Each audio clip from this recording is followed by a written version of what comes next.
नारिणी। जय श्री कृष्ण चैतन्य प्रभु नित्यानंद, श्री अद्वैत गदाधर श्रीवास आदि जय गौर भक्त वृंद। हरे कृष्ण कृष्ण कृष्ण हरे हरे, हरे राम। गर्ग मुनि के वचन सुनकर नंद महाराज बोले,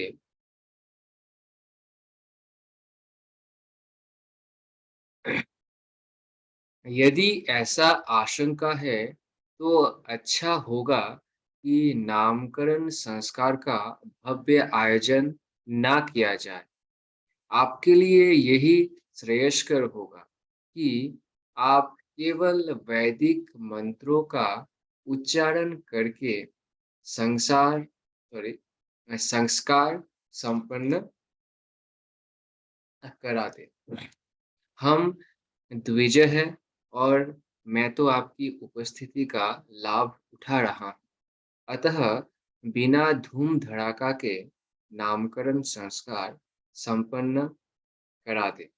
नंद महाराज नामकरण संस्कार को गुप्त रखना चाहते थे, किंतु यह भी चाह रहे थे कि गर्ग मुनि ये संस्कार संपन्न करे। जब नंद महाराज ने इतनी उत्सुकता के साथ गर्ग मुनि से प्रार्थना की, तो उन्होंने गुप्त रूप से नंद की गौशाला में नामकरण संस्कार संपन्न किया। उन्होंने नंद को बताया कि रोहिणी पुत्र बलराम अपने परिवार वालों तथा परिजनों के लिए अत्यंत मोहक होगा, अतः राम कहलाएगा। भविष्य में वो अद्वितीय बलशाली सिद्ध होगा, अतः बलराम कहलाएगा। गर्ग मुनि ने आगे बताया, चूंकि आपके कुल तथा यदुकुल में घनिष्ठ संबंध है, अतः इस बालक का एक नाम संकर्षण भी होगा। इसका अर्थ यह हुआ कि गर्ग मुनि ने रोहिणी के पुत्र के 3 नाम रखे, बलराम, संकर्षण तथा बलदेव। उन्होंने चातुरी से यह बात प्रकट ना होने दी कि बलराम भी देवकी के गर्भ में प्रकट हुए थे और बाद में उन्हें रोहिणी के गर्भ में स्थानांतरित किया गया था। कृष्ण तथा बलराम सगे भाई सहोदर हैं और मूलतः देवकी के पुत्र हैं। तब गर्ग मुनि ने नंद महाराज को जानकारी दी, जहाँ तक आपके पुत्र का प्रश्न है, इस बालक ने विभिन्न युगों में विभिन्न शारीरिक रंग धारण किए हैं। सर्वप्रथम इसने श्वेत रंग धारण किया, फिर लाल, तब पीला और अब श्याम रंग धारण किया है। इसके इसके अतिरिक्त यह पहले वसुदेव का पुत्र था, अतः इसका नाम वासुदेव तथा कृष्ण होना चाहिए। अतः अतः कृष्ण अतः कुछ लोग इसे कृष्ण कहकर पुकारेंगे और कुछ वासुदेव कहकर। किंतु आपको एक बात जान लेनी चाहिए कि अपनी विभिन्न लीलाओं के कारण इस बालक के अन्य अनेक नाम तथा कार्यकलाप होते रहे। गर्ग मुनि ने नंद महाराज को ये भी संकेत किया कि उनका पुत्र गिरिधारी भी कहलाएगा, क्योंकि यह गोवर्धन पर्वत उठाने का असाधारण कृत्य करेगा। चूंकि वे भूत तथा भविष्य के जानने वाले ज्योतिषी थे, अतः वे बोले, मैं इसके कार्यों तथा नाम के विषय में हर बात जानता हूँ, किंतु अन्य लोग नहीं जानते। यह बालक समस्त ग्वालों तथा गांवों को अत्यंत गाँव को अत्यंत प्यारा होगा। वृंदावन में अत्यंत लोकप्रिय होने के कारण ये आपके लिए कल्याणकारी होगा। इसकी उपस्थिति से आप समस्त सांसारिक विपत्तियों को पार कर सकेंगे, चाहे कितने ही विरोधी तत्व क्यों ना आ जाए। हे ब्रजराज, जब-जब राजनीतिक कुव्यवस्था हुई है, इस बालक ने अपने पूर्व जन्मों में चोर चोर उचक्कों से साधुजनों की कई बार रक्षा की है। आपका पुत्र इतना शक्तिशाली है कि जो भी इसका भक्त होगा, उसे शत्रु सता नहीं पाएँगे। जिस प्रकार विष्णु सदैव देवताओं की रक्षा करते हैं, उसी तरह आपके पुत्र के भक्त भी नारायण भगवान के द्वारा सदैव सुरक्षित रहे। नारायण अर्थात भगवान के स्तर पर आपका बालक शक्ति, सौंदर्य तथा ऐश्वर्य में हर तरह से उन्नति करेगा। अतः मेरी सलाह ये है कि आप इसकी सुरक्षा अत्यंत सतर्कता पूर्वक करें, जिससे यह किसी व्यवधान के बिना विकास कर सके।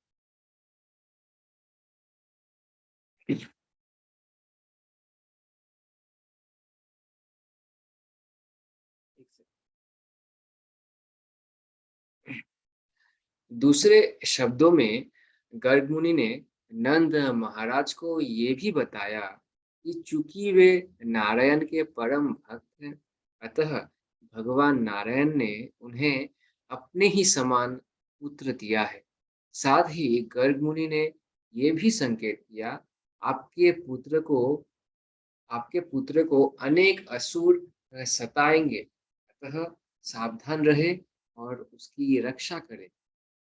साथ ही गर्ग मुनि ने यह भी संकेत किया कि आपके पुत्र को अनेक असुर सताएंगे, अतः सावधान रहे और उसकी रक्षा करें। इस प्रकार गर्ग मुनि ने नंद महाराज को विश्वास दिलाया कि साक्षात नारायण उनके पुत्र बने। उन्होंने अनेक प्रकार से उनके पुत्र के दिव्य गुणों का वर्णन किया। यह जानकारी देकर गर्ग मुनि अपने घर वापस चले गए। नंद महाराज अपने को परम भाग्यशाली व्यक्ति मानने लगे और ऐसा आशीर्वाद प्राप्त करके उन्हें परम संतोष हुआ। इस घटना के कुछ समय बाद बलराम तथा कृष्ण दोनों ही हाथों और घुटनों के बल सरकने लगे। इस प्रकार चलते हुए वे अपनी माताओं को प्रमोदित करते रहते। उनकी कमर तथा पैरों में बंधी घंटियां रुंझन बजती और वे मनोहर ढंग से इधर-उधर घूमते। उनकी कमर तथा पैरों में बंधी घंटियां रुनझुन बजती और वे मनोहर ढंग से इधर-उधर घूमते। कभी-कभी वे सामान्य बच्चों की भांति दूसरे बच्चों से डरकर अपनी रक्षा के लिए अपनी-अपनी माताओं के पास दौड़े चले आते। कभी वृंदावन की मिट्टी में रेंगने के कारण उनके शरीर मिट्टी से लथपथ हो जाते। वास्तव में उनकी उनकी मालाओं द्वारा वास्तव में उनकी अ मालाओं द्वारा उनके शरीरों पर केसर और चंदन का लेप मला होता था। किंतु मिट्टी में रेंगने के कारण उनके शरीरों पर मिट्टी लग जाती। जो ही वे जो ही वे यशोदा तथा रोहिणी के पास रेंगते आते, वे उन्हें गोद में उठाकर स साड़ी के आँचल से ढककर दूध पिलाते। जब वे पैपान करते रहते तो माताएँ उनकी तुतुलिया देखती रहती। अपने पुत्र को बढ़ता देखकर उनकी उनकी प्रसन्नता बढ़ जाती। कभी-कभी नटखट बालक गौशाला तक रेंग जाते और बछड़े की पूँछ पकड़कर खड़े हो जाते। इससे इससे बछड़े विचलित होकर इधर-उधर दौड़ने लगते और बच्चे मिट्टी तथा गोबर के ऊपर घिसट जाते। इतना सुंदर लाइन है, तो इसको मैं फिर से पढ़ कभी-कभी नटखट बालक गौशाला तक रेंग जाते और बछड़े की पूँछ पकड़कर खड़े हो जाते। इससे इससे अ, बछड़े विचलित होकर इधर-उधर दौड़ने लगते और बच्चे मिट्टी तथा गोबर के ऊपर घिसट जाते। इस इस कौतूहल के इस इस कौतूहल को देखने के लिए यशोदा तथा रोहिणी अपनी पड़ोसिनी को यानी गोपियों को बुला लेती। ये गोपियाँ कृष्ण की लीलाएँ देखकर दिव्य आनंद में लीन हो जाती और प्रसन्नतावश वे ज़ोर-ज़ोर से हँसने लगती। कृष्ण तथा बलराम दोनों ही इतने चंचल थे कि यशोदा तथा रोहिणी अपने-अपने गृह कार्यों में व्यस्त रहते हुए उन्हें उन्हें गायों, बैलों, बंदरों, जल, अग्नि तथा पक्षियों से पक्षियों से बचाने का प्रयत्न करती रही। कृष्ण तथा बलराम दोनों ही इतने चंचल थे कि यशोदा तथा रोहिणी अपने-अपने गृह कार्यों में व्यस्त रहते हुए उन्हें गायों, बैलों, बंदरों, जल, अग्नि तथा पक्षियों से बचाने का प्रयत्न करती रही। अपने पालकों की सुरक्षा के लिए सदैव उत्सुक रहने तथा गृह कार्य में व्यस्त रहने के कारण वे शांतिपूर्वक रह भी नहीं पाती। अल्पकाल में कृष्ण तथा बलराम दोनों ही उठकर खड़े होने लगे और अपने पैरों से कुछ-कुछ चलने लगे। जब वे दोनों चलने लगे, तो हमजोली उनके हमजोली उनके साथ हो लेते और वे सब मिलकर गोपियों को तथा विशेष रूप से यशोदा तथा रोहिणी को परम आनंद प्रदान करते। यशोदा तथा रोहिणी की समस्त गोपी सखिया वृंदावन में कृष्ण तथा बलराम के नटखट बाल सुलभ कार्यकलापों का आनंद लूटने लगे। इससे भी अधिक आनंद इससे भी अधिक आनंद प्राप्ति के उद्देश्य से वे सब एकत्र एकत्र होती और माता यशोदा के पास इन चंचल बालकों की शिकायत करने पहुंच जाती। इससे भी अधिक आनंद प्राप्ति के उद्देश्य से कि वो क्या करते थे कि वे एकत्र होती और माता यशोदा के पास इन चंचल बालकों की शिकायत करने पहुंच जाती। कृष्ण माता यशोदा के सम्मुख बैठे होते, तभी सारी गोपियाँ यशोदा माता से उनकी शिकायतें करने लगती, जिससे वे सुन सकें।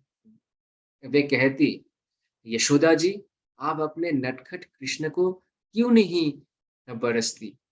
वो हर वो हर प्रातः तथा साँझ काल बलराम के साथ हमारे हमारे घरों में आता है और गाय दूही जाने के पूर्व ही उनके उनके बछड़ों को खोल देता है, जिससे वे गाय का सारा दूध पी जाते हैं। अतः जब हम दुहने जाती है, तो दूध न होने के कारण हमें खाली बर्तन लेकर लौटना पड़ता है। यदि हम इस कृत्य के लिए कृष्ण तथा बलराम को धमकाती है, तो वे ऐसी मनोहर हँसी हँसते हैं कि हम कुछ भी नहीं कर पाते। यही नहीं, अभी कृष्ण तथा बलराम को हमारा दही तथा माखन चुराने में बड़ा आनंद आता है। उसे चाहे हम कहीं भी क्यों न रखें, जब हम उन्हें दही तथा माखन या चुराने पकड़ लेती है, तो वे कहते हैं, "आप हम पर चोरी का आरोप क्यों लगाती हैं? आप क्या आप समझती है कि हमारे घर में दही तथा मक्खन का अभाव है?" जब हम उन्हें दही तथा माखन चुराने पकड़ लेती है, तो वे कहते हैं, "आप हम पर चोरी का आरोप क्यों लगाती है? क्या आप समझती हैं कि हमारे घर में दही तथा मक्खन का अभाव है?" कभी-कभी वे मक्खन, दही तथा दूध चुराकर बंदरों को बाँट देती है। जब बंदर भरपेट खा लेती है, तो वे चिढ़ाते हैं कि यह दूध, ये दही तथा माखन रद्दी है। यहाँ तक कि बंदर भी उन्हें नहीं खाते। वे वे पात्रों को तोड़-फोड़ कर इधर-उधर बिखर देते हैं। यदि हम दही, माखन तथा दूध को किसी एकांत अंधेरे स्थान में रखती है, तो आपके कृष्ण तथा बलराम अपने शरीर के आभूषणों तथा रत्नों के तेज से इस अंधेरे स्थान में भी ढूँढ लेती है। यदि यदि कदाचित उन्हें छिपाया यदि कदाचित उन्हें छिपाया हुआ दही और मक्खन नहीं मिलता, तो वे जाकर हमारे हमारे बच्चों को चिकोटी काटते हैं, जिससे वे रोने लगती हैं और वे दोनों भाग जाते हैं। यदि हम मक्खन, दही को छीके पर ऊँचे टाँग देती है, तो अपनी पहुँच के बाहर होने पर भी चक्की के ऊपर काट के बक्से रखकर वहाँ तक पहुँच जाती है। यदि वे वहाँ तक नहीं पहुँच पाते, तो पात्र में छेद कर देती है। अतः हम सोचती है कि आप अपने बालकों के शरीर से सारे रत्नोजटित आभूषण निकाल लें, तो अच्छा हो। ये सुनकर यशोदा कहती है, "बहुत अच्छा, मैं मैं कृष्ण को सारे रत्न उतार लूँगी, जिससे वो अंधेरे में रखा माखन ढूँढ पाए।"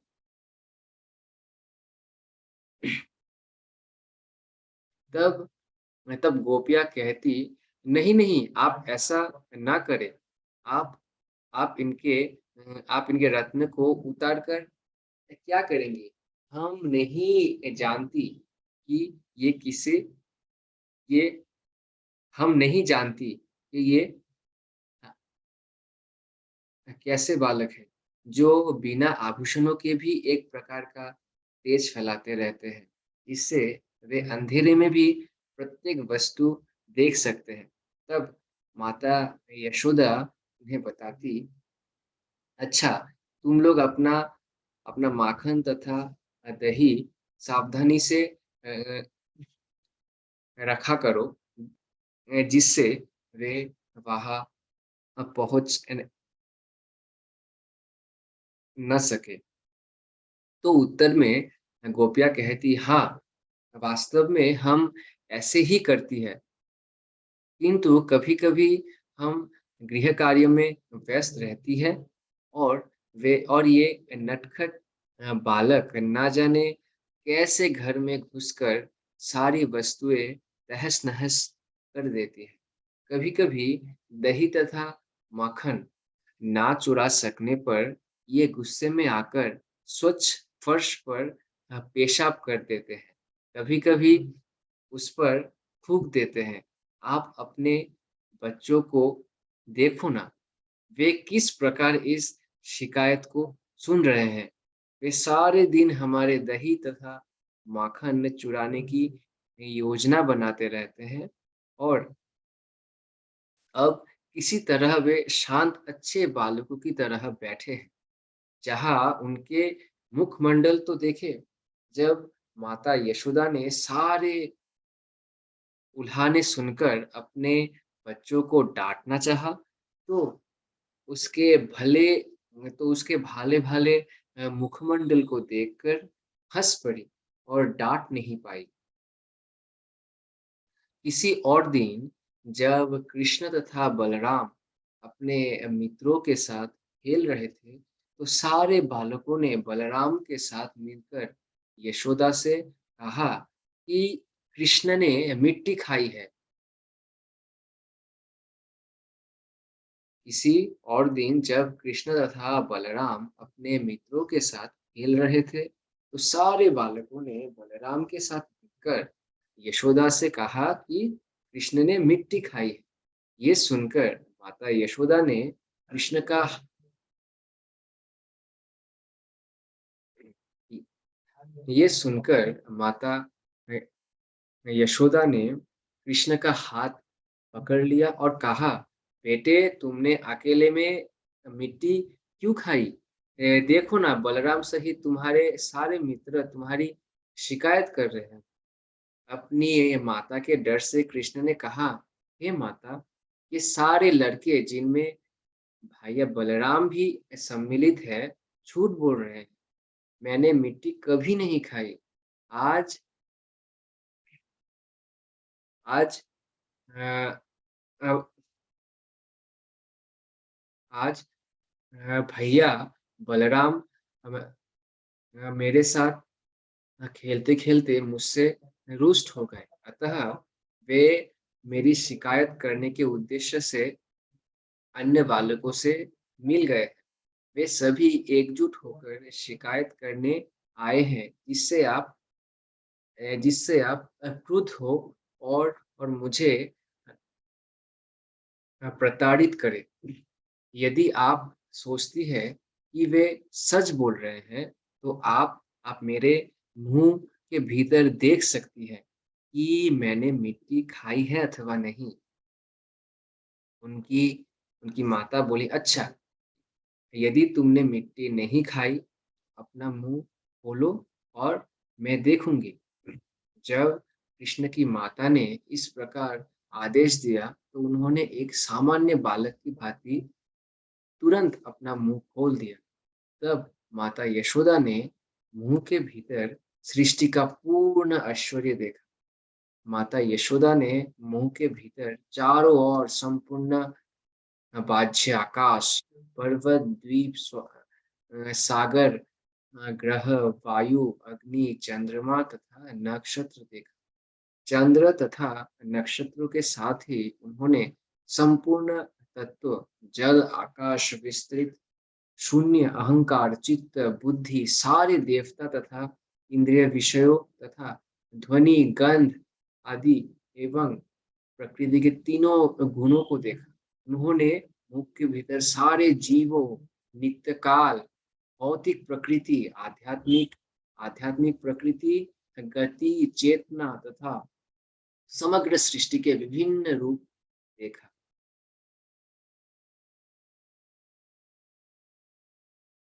य यशोदा ने उनके उनके मुख में दृश्य जगत के लिए अनिवार्य सारी वस्तुएँ देखी। उन्होंने उनके मुख के भीतर कृष्ण को गोद लिया है यथा अपना व्यापान कराते अपने आप को भी देखा। वे ये सब देखकर भयभीत हो गई और आश्चर्य करने लगी कि वे सपना देख रही है या वास्तव में कुछ विचित्र दृश्य देख रही है। उन्होंने निष्कर्ष निकाला कि वे या तो स्वप्न देख रही है या भगवान की माया का खेल देख रही थी। उन्होंने सोचा कि ये विचित्र वस्तुएं देखकर वे मानसिक रूप से विक्षिप्त तो नहीं हो गई। फिर सोचा हो सकता है कि वो मेरे पुत्र की विराट योग शक्ति हो। अतः इसके मुंह पर भीतर ऐसा दृश्य देखकर मैं विचलित हो गई। अतः मैं इन सी भगवान को नमस्कार करती हूँ, जो चेतना, मन, कर्म एवं दार्शनिक कल्पना की अभिव्यक्ति से दूर है और जिनकी विविध शक्तियाँ वास्तव सॉरी और जिनकी विविध शक्तियाँ व्यक्त तथा अव्यक्त का सृजन करती हैं। उनकी शक्ति से आत्मा तथा शारीरिक सत्ता का बोध होता है। उन्होंने फिर कहा, मुझे उनको सादर नमस्कार करना चाहिए, जिनका माया से मैं नंद को अपना अपना पति तथा कृष्ण को अपना पुत्र समझ रही हूँ और ये सोच रही हूँ कि नंद की सारी संपत्ति मेरी है और सारे ग्वाले तथा ग्वालिनें मेरी प्रजा है। ये सब भ्रांति परमेश्वर की माया के कारण। अतः मैं उनसे प्रार्थना करती हूँ कि वे सदैव मेरी रक्षा करते रहें। जब माता यशोदा इस प्रकार के दार्शनिक भावों से भरी हुई थी, तो भगवान कृष्ण ने अपनी अंतरंगा शक्ति का फिर विस्तार किया, जिससे वे मातृ प्रेम से मोहग्रस्त हो जाए। अतः अतः अ, अ, तुरंत ही माता अ, अ, माता अ, यशोदा के सारे दार्शनिक भाव विस्मृत हो गए और उन्होंने कृष्ण को अपनी पुत्र रूप में स्वीकार कर लिया। उन्हें अपनी गोदी में उठाकर भौतिक वे मा मातृ प्रेम से अभिभूत हो गई और और और सोचने लगी उन्हें उपनिषद और वेदांत सूत्र या योग पद्धति तथा सांख्य दर्शन से ग्रहण किए ज्ञान द्वारा ही समझा जा सकता है। फिर वे श्री भगवान को अपने द्वारा जन्मे बालक के रूप में सोचने लगे। हरे कृष्ण प्रभु जी। तो अभी 9:30 बज गया है, तो आज हम लोग जो है ना पुस्तक रीडिंग का सेशन यहाँ पर ही समाप्त करते हैं। अगर अगर मेरे से मतलब जो कोई त्रुटि हुआ हो पढ़ने में तो मुझे क्षमा कीजिएगा और मैं मतलब कोशिश करूँगा भगवान की सेवा अच्छे से कर पाऊँ। तो मतलब बादशाह प्रणाम करके वाञ्छाकल्पतरुभ्यश्च कृपा सिन्धुभ्य एव च पतितानां वैष्णवेभ्यो नमो वैष्णवेभ्यो नमः। नमो नमो। आनंद आनंद कृष्ण जय वैष्णव ठाकुर की जय।